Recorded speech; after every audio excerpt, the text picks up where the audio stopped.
Kinetics has been made in association with Road Race Parts. Top quality, best prices, no compromise. Head to roadraceparts.com to get parts for your racing vehicles now.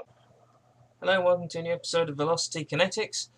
Today I want to have a brief talk about what's happening in F1. Red Bull going over to a Honda engine, and then the potential driver market changes that may follow. So, I feel entirely sorry for Renault in the whole Red Bull fandango, Scaramouche, Thunderbolts and Lightning, very, very frightening. Galileo. Well, because every time Red Bull won, it was like, yes, Adrian Newey, yes, thank you. And then when they lost, it was like, Renault engine shit. Always was. And it's been like it pretty much throughout their whole term with them. I just seem to remember even when they were still the laughing stock of the grid, when David Coulthard was driving for them and Mark Webber were driving for them, and they scored the odd podium, they never really seemed to thank Renault even back then. So, throughout the whole partnership, Renault really hasn't gotten half the credit it deserves. Because the Renault engine that made it so it could blow the diffuser so well. Cosworth engine couldn't do that at the same time. The Mercedes and the Ferrari units were tweaked to do it, but the Renault one could just do it, and with how Red Bull packaged it, it just worked. I don't dispute that Red Bull have had a design genius in the form of Adrian Newey, the man behind loads of successful Williams and McLarens, and then obviously all these Red Bulls. As for what is the best engine for them to be going with, I can kind of understand why they don't want to be with Renault anymore. But that said, Mercedes and Ferrari just mastered these current regulations. Mercedes mastered them fantastically, and Ferrari have been the best at playing catch-up with them. So,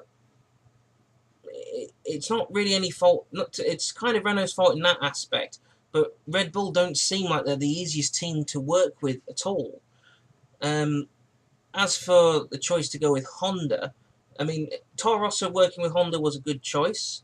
Give Toro Rosso a good cash injection. It gives them some more airtime as well for running Honda. Granted, it's up to the TV director on the racetracks to decide who's getting shown what. But Honda would want airtime because of being in the back of the Toro Rosso, and the Toro Rosso did get fourth in Bahrain, which was on merit. It wasn't like it was a race of attrition. They finished off in fourth. He was there on merit. Granted, a long way back from third, but still merit. The Honda engine sounds a lot better than it did last year.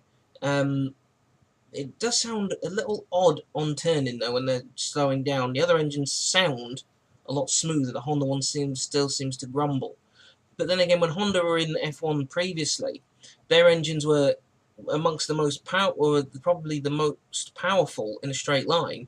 They just didn't like slowing down an awful lot. I think I'm right in remembering that the Honda was the fastest in a straight line when they had the debacle with the Earth car. It just couldn't slow itself down. And likewise, when they were in the V10s, the Honda had the most torque, but it was at the highest revs. And that seems to be a trait with a lot of Honda engines, like the VTEC systems and the Type R systems. All the power seems to be really high up the rev range. Although, mind you, that was when they were naturally aspirated. They might have changed with having to go turbo, or if they've gone turbo. There is still some ties between Toro Rosso and Red Bull. It still is the sister team, and it still is Red Bull branding. So it doesn't matter what you're doing. Red Bull has still effectively got twice the advertising of everyone in the paddock. And it's not like it's just double the engine advertising; it's double the title advertisement that they've got. What this means for Red Bull next year, I don't know. It'll be a fantastic screw you to McLaren if Red Bull can make the Honda engine work, especially if they can win with it, because then it just proves everything that I know. I've said it a few times, and a lot of other people I know have said it a few times as well, that McLaren are just not the easiest team to work with, and we've seen that be borne out time and time again. Going, we've got the best chassis. Like, do you want to have another go at the truth this year, please, McLaren? Because with that Renault engine, you should be up there, and you're not. In fact, McLaren did better when they had Alonso and Button at the wheel, when Honda had kept the engine relatively similar to a reasonable thing. They got 5th or something like that. But that said, Red Bull have invested time and money in learning how to communicate with the Japanese company. The Japanese have a very unique way of doing things. So when the Japanese say, "I understand something," they don't always understand it. Not as in you're an Englishman, I'm a Japanese man. I understand that I don't understand the English. What I mean is sometimes when you go to someone Japanese and say this is a problem, and they say they understand, they don't always grasp the severity of the problem.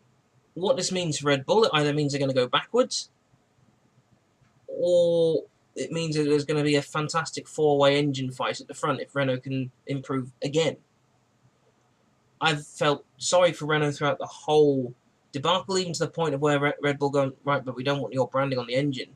We want that brand as Tag Heuer.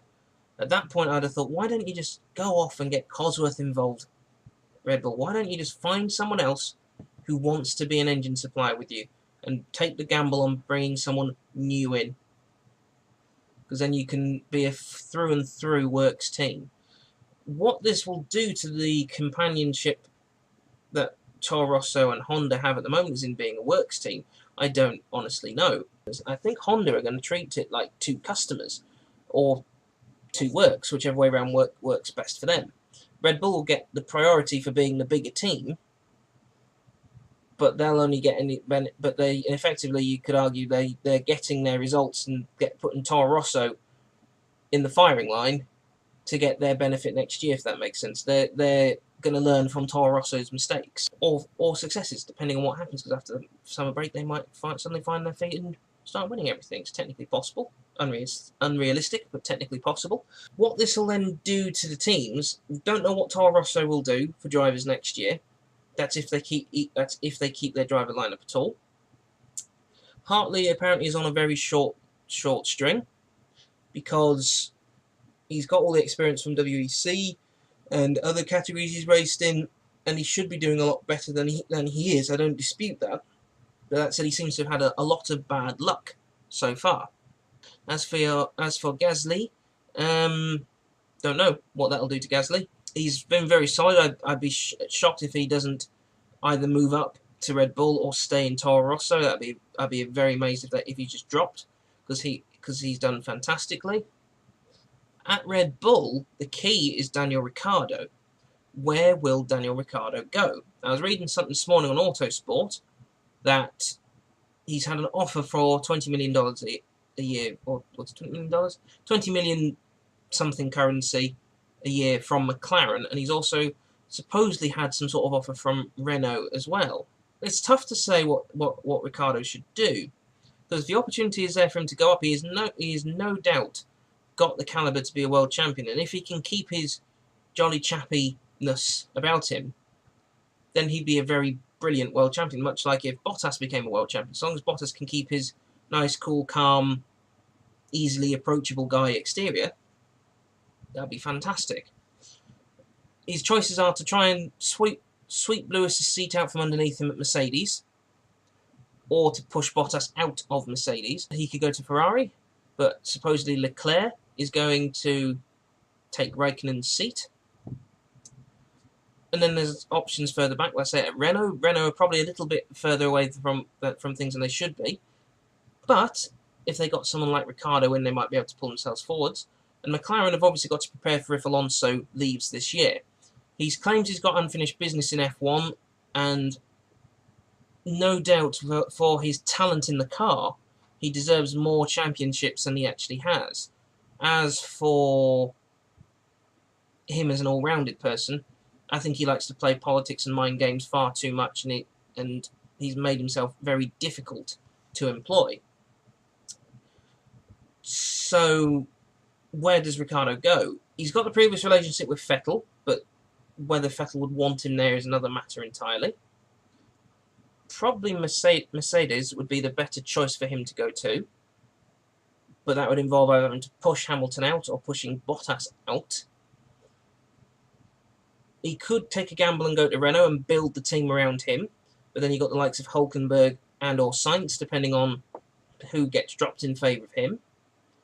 Or he could take an even bigger gamble and go further back, say to someone like a Williams or someone like that, and try and bring them forwards. But Ricciardo hasn't got time. What I mean by he hasn't got time is if he wants to win in this current set of regulations, he's got to be at the front. Now, if it's a case of I want to say bring Williams up to the front again, I'm going to go to them 2019, spend 2 years building the team. We're going to do next to no development on the cars, or we'll do what we can to earn points, but we're not going to, unless it happens by accident, we're probably not going to produce a race-winning car. Put all the effort into 2021, and then start winning from there. But even in that scenario, that is a long time for a competitive and worthy driver such as Ricciardo to wait. Then if you look at what Alonso and Button did with McLaren Honda, actually it's probably not the best thing to do because there's no guarantee. The only thing you're guaranteed in F1 is it's going to cost you a lot of money and you may not win. You've got an added complication to this arrangement as well. Carlos Sainz at Renault, is on loan from Red Bull. Given that they've now severed the relationship with Renault at Toro Rosso and Red Bull, where does Sainz go?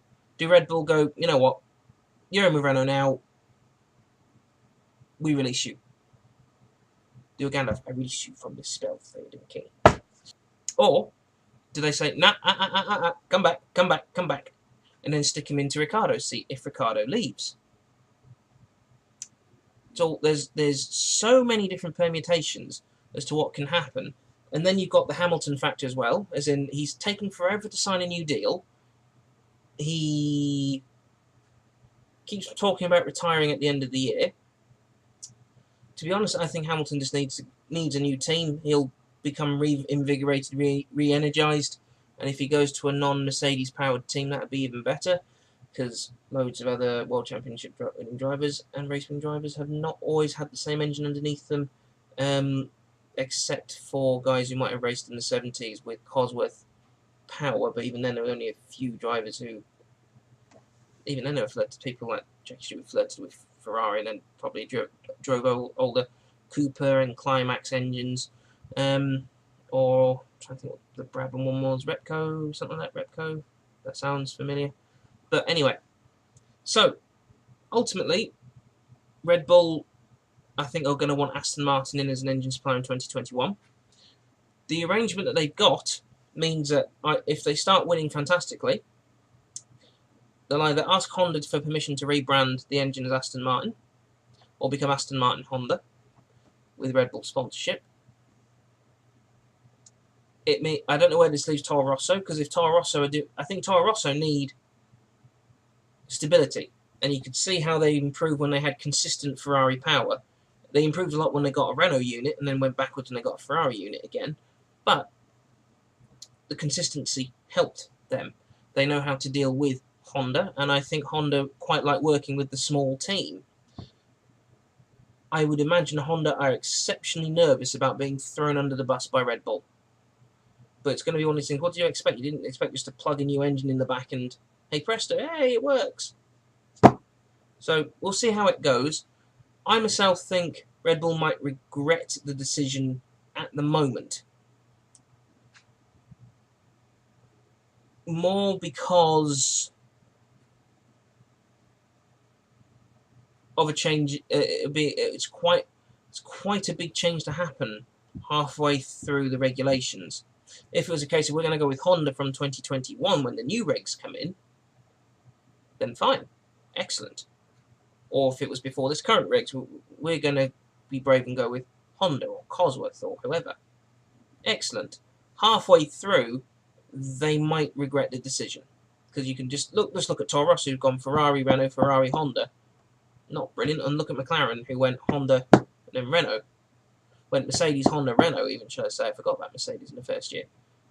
That's not been a good example. The drivers will have to wait and see.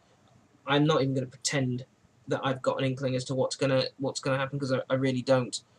I would like to see Ricciardo move up to someone like Mercedes, assuming Mercedes can keep their form going, that'll probably mean that Sainz will be pulled back out of Renault and into the Red Bull, which would be quite interesting because Sainz is quite a good driver. But then that leaves the open Renault seat, which Alonso might go back and take if he's fallen out with McLaren, or could bring in a ringer like Wehrlein or someone like that. But who knows? Anyway, let us know what you think in the comments down below, and on the Facebook page. Remember to like the Facebook page Velocity Kinetics. Keep an eye on everything we post. Remember our movement hashtag Everyone Wants to Get Home, and join in on the hashtag Build an F1 Team. We'll see you later.